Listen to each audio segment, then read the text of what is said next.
তো বন্ধুরা দেখো আমাকে ছেড়ে কি সুন্দর ওরা চা খাচ্ছে, নিমকি খাচ্ছে, ঝুড়ি ভাজা খাচ্ছে।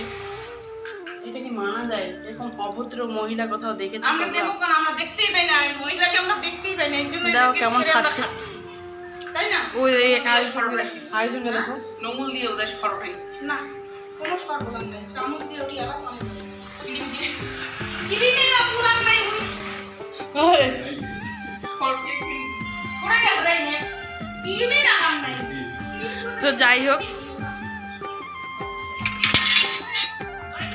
চলে আসলাম, ওরা বসে আছে আমাকে দিয়ে কাজ করাচ্ছে।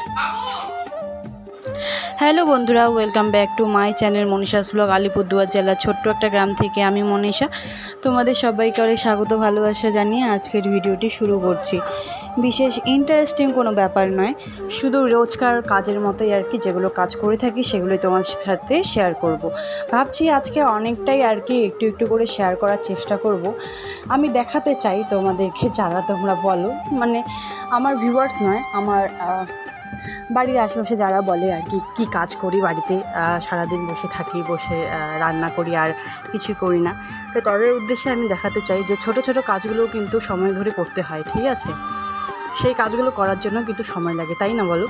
তো যাই হোক, কিছু মানুষ আছে, অপদার্থ মানুষ, কি বলবো, এটা কি বিনা মস্তিষ্কের মানুষ আছে কিছু কিছু, যারা এটা ভাবে। তো যাই হোক, বেশি আমি মুখ তর্ক লাগাতে চাই না, কারোর সাথে মুখও লাগাতে চাই না। এখন আমি উঠানটা ঝাড় দিতে শুরু করেছি। সচরাচর ছোটো বোনই ঝাড় দেয়, তবে কালকে মানে মাঝে মধ্যে আর কি আমি দিই। আর যখন আমি দিই তোমাদের সাথে তো শেয়ার করি, আর তাদের ভিডিওটা মানে তাদের কাজকর্মগুলো তো আমি তোমাদের সাথে তুলে ধরতে পারি না, তাই না? কারণ দেখো, ওরা যখন কাজ করে কিছু, তো যখন আমার কাজগুলো, যখন বাকি কাজগুলো থাকে সেগুলো আমি করার চেষ্টা করি। তো যাই হোক, আমার শিফট পড়েছে এখন হলো সকালবেলা ঠাকুর দেওয়া, সন্ধেবেলা সন্ধে দেওয়া, আর রাতের বেলায় রান্না করা। তো সেটাই তোমাদের সঙ্গে তুলে ধরবো। আর এদিকে দেখো, ঘরের মধ্যে চলে এসেছি ঘর গোছাতে, আর এখন হবে ঘর গোছানো পালা। বেডশিটটা আজকে চেঞ্জ করে দেবো, কারণ ভিভান, বিশ্বাস করো, ও বাইরে কোথাও হিসু করবে না, ঘরের মধ্যেই হিসু করে, আর এর জন্য হিসু হিসু গন্ধ করে পুরো ঘরটা। তো এর জন্যই আজকে ভাবছি পুরো বিছানার কাওয়ার টাওয়ার সবগুলো চেঞ্জ করে দেবো। আর কালকে তো মহালয়া মানে অনেক অনেক শুভেচ্ছা। তবে কি বলো তো, সেই আগের দিনগুলো কিন্তু খুবই মনে পড়ে মহালয়ার। কারণটা কি যা বলো তো, এখন শুধু দুর্গার স্টোরি দেখতে যাই, কিন্তু দুর্গার স্টোরি না হয়ে বাকি সবার স্টোরি দেখিয়ে দেয়। আর কথায় কথায় নাচ, কথায় কথায় নাচ। তো যাই হোক, আগের মহালয়াটাকে খুব মিস করি। কারা কারা এভাবে আগের মহালয়াটাকে মিস করে একটু কমেন্ট করে জানাবে। এই জন্য জানি না কালকে আমি মহালয়া দেখবো কি না, কারণ বিগত আমি 2 বছর ধরে কোনো রকমভাবে মহালয়া দেখি না, কারণ আমার বিরক্ত লাগে। কি বলবো, বিরক্ত লাগে, রাগ উঠে, মনে হয় গিয়ে ঠাটিয়ে মায়ের চড় মেরে আসি। তো এর জন্য আমি মহালয়া দেখি না। আর এদিকে দেখতে পাচ্ছ, স্নান করে এসেছি, স্নান করে আসার পরে এদিকে দেখো, এখন আমি এই যে বালিশ যেটা ছিল সেটা না ছিঁড়ে গেছে কভারটা, জানো, সেটাই ভাবছিলাম যে না একটু দিয়ে আসি। তো দেখো দেখে কি হলো, একদম মানে কি বলবো, যে শিমুল তুলার উপরে আর কি লেপের তুলা ভরে দিয়েছে। যাই হোক, লেপ তোষক যখন বানাবা, বালিশ বানাবা, শিমুল তুলার অবশ্যই দাঁড়িয়ে দাঁড়িয়ে থাকবা, না হলে তারা কোথা থেকে কী করে দেবে বলা মুশকিল। আমাদের বাড়িতে কেউ কিছু দেখেনি আর বিশ্বাস করে ছেড়ে দিয়েছে, এর জন্য শিমুল তুলার সঙ্গে লেপের তুলা ভরে দিয়েছে। স্নান করে চলে এসেছি, একটু সাজুগুজু করে নিয়েছি, মানে কাজল দিয়ে দিয়েছে চোখের মধ্যে। শুনেছি সাজুগুজু করে থাকলে নাকি মা লক্ষ্মী বাড়িতে খুশি মতে থাকে আর কি, এর জন্য সেজে নিয়েছি। আর এখন যাচ্ছি হলো ঠাকুর ঘরে গিয়ে এখন আমি পুরো ঘরটাকে মুছে কুছে আর কি পুজো দেবো। তো চলো, অনেক দিন পরে ঠাকুর ঘরে চলে আসলাম, আর তোমাদের সাথে সেটাই শেয়ার করব। কারণ দেখো, ঠাকুর ঘরে তো আসতাম, প্রণাম করতে আসতাম, কিন্তু সেরকমভাবে আমি তো পুজো দিতাম না, তাই না? তো আজকে নিজের হাতে পুজো দেবো, একটু মনটা খুশি খুশিও লাগছে অনেক দিন পরে। তো যাই হোক, মাসের 10টা দিন আর কি ঠাকুর ঘরটা আমার দখলে। তো যাই হোক, এদিকে দেখো, আর বারবার আমি যাই হোক বলছি, পাগল হয়ে গেছে মনে হয়, মানে ভেবেই পারি না যে কি বলবো আর কি বলবো না। তো চলো তাড়াতাড়ি ঠাকুর ঘরটা পরিষ্কার করে পুজো দেওয়া হয়ে গেল। আর এখন যাব ঘরে গিয়ে দেখো খেতে বসে গেছে। 2টোর মতো রুটি নিয়েছি, আর নিয়েছি অল্প শীতল, বুনু বানিয়েছে আজকে রুটি। তো খাওয়া দাওয়া করে নিই, তারপরে দেখা হচ্ছে। তো বিশ্বাস করো বাইরে ছেলেদের খুব অত্যাচার হচ্ছে, এখন যেতে হবে আমাকে বাইরে। তো এই যে দেখতে পাচ্ছ চেয়ার নিয়ে, একটা চেয়ার নিয়ে, আর যখনই আমি বলেছি বাবা একটু তাকাও, দুজনে মিলে টাটা দিতে শুরু করে দিয়েছে। মানে এত চালাক ভগবান কে হয় বলো তো। মানে আগে যখন আমরা ছিলাম ছোটোবেলায়, আমরা কিছু এসব মানে জানতামই না। কেউ যদি কিছু জিজ্ঞেস করতো, আমরা মানে ফোনের সামনে এসেও, তখন তো স্মার্টফোন ছিল না, কিপ্যাড ফোন ছিল।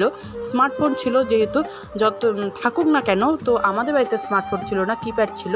সেজন্য আমরা কি ফোনের সামনে এসেও আর কি লজ্জা পেতাম, আঙ্গুল ভরে দিতাম মুখের মধ্যে। কিন্তু আমাদের ছেলেগুলোকে দেখো, ওরা ফোন দেখে একদম টাটা হাই বাই করতে শিখে গেছে।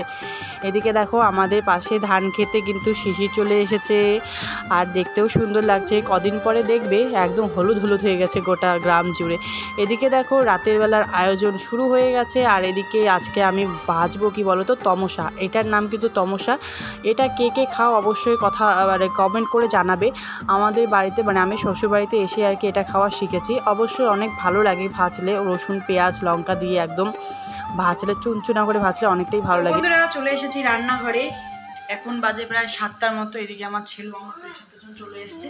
ওটা পোকা বাবা, পোকা পোকা বলো, পোকা বলো, পোকা বলার চেষ্টা করো, পোকা বলার চেষ্টা করো, বলো পোকা।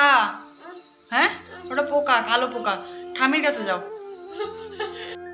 তো এখন দেব আমি আলু সেদ্ধ ভাতের মধ্যে, আর এর জন্য আলুগুলো দেখে নিচ্ছি। আর বিশ্বাস করো আমাদের বাড়িতে এত পরিমাণে আলু খাওয়া হয় বলার মতো না।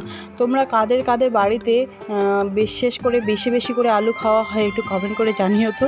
আমাদের বাড়িতে তো প্রচণ্ড খাওয়া হয় বলার মতো না। মানে এই যে 4টা বড় বড় আলু দিলাম, এই 4টা আলু নিমেষের মধ্যেই শেষ হয়ে যাবে। যেহেতু মানুষ বেশি আমরা, এর জন্য বেশি বেশি লাগে, তাই না? তো আলু মাখাটা দেখো পেঁয়াজ লঙ্কা সর্ষের তেল লবণ দিয়ে পুরো মেখে নিয়েছি। আর এদিকে হলো ওই যে বললাম তমসা ভাজা, তো তমসা ভাজা আর কি করছি। এদিকে ভাজাও হয়ে গেছে, আর একটু ভেজে নিলেই হয়ে যাবে। দাঁড়াও আরেকটা স্পেশাল জিনিস আছে আমাদের রাজবংশীদের, কি বলো তো, গেস করো, তারপরে জানাবো। তো যাই হোক তোমাদের বেশি আর কি ঘাবড়াবো না, একটু তমসা ভাজাটাকে ভালো করে দেখিয়ে দিই, তারপরে যাব আমাদের স্পেশাল জিনিসের ওখানে। তো দেখো এই স্পেশাল জিনিসটা কি, শীতল। তো শীতল ভেজে রেখেছি 1 বাটি, আর শীতল দিয়ে ভাত খাওয়া হবে। আর এখন দেখো শীতল ভাজতে গিয়ে আমার অবস্থা নাজেহাল। এত লঙ্কা কেটেছি যে আমার পুরো দু হাত জুড়ে একদম ধপধপ ধপধপ জ্বলছে। আর বিশ্বাস করো গালের মধ্যে একটা ফোঁটা এসেছে ছিটকে কড়াই থেকে। ওই ফোঁটা আসার পর তো মানে থাকাই যাচ্ছে না, এরকম একটা অবস্থা। তো চলো কি করার, কিচ্ছু করার নেই, রান্নাবান্নাটা সেরে নিই, তারপর খাওয়া দাওয়া সারি। তো বন্ধুরা খাওয়া দাওয়া হয়ে গেল কমপ্লিট। আর অনেকক্ষণ আগেই উঠেছিলাম, ওঠার পরে আর কি বোনদের ঘরে একটু কি বলবো আড্ডা দিচ্ছিলাম। তো আড্ডা দেওয়া শেষ হলো, এখন হলো ঘুমানোর পালা। প্রায় 10টা বাজে, 10টা সাড়ে 10টা বাজতে চলেছে। এখন ভেন্টিলেটার নিচে নামিয়ে মশারি দেবো, বিছানা ছেড়ে তারপরে এই যে হলো আমার স্ট্যান্ড। এই স্ট্যান্ডটা নিয়ে যা সেতে পড়ছি আর কি বলবো। একটা বড় লম্বা স্ট্যান্ড নিলে মনে হয় ভালো হতো, কিচ্ছু করার নেই, তাই না? আর এত লঙ্কা ঝাল না, বিশ্বাস করো পুরো হাত জ্বলে যাচ্ছে আমার, জাস্ট জ্বলে যাচ্ছে। আমি সেই মানুষ ঘুমানোর আগে 10 বার আমি চেক করি আমার জানলা দরজাগুলো লাগানো আছে কিনা।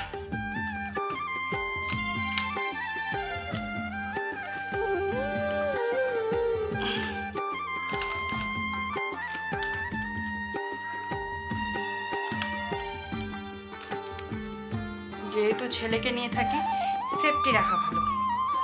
তো চলো বিছানাটা ছেড়ে নিই, মশারিটা দিয়ে দিই। তো আজকের ভিডিওটা এখান থেকে tata bye bye, good night সবাইকে। দেখা হবে কালকে একটা নেক্সট ভিডিওতে।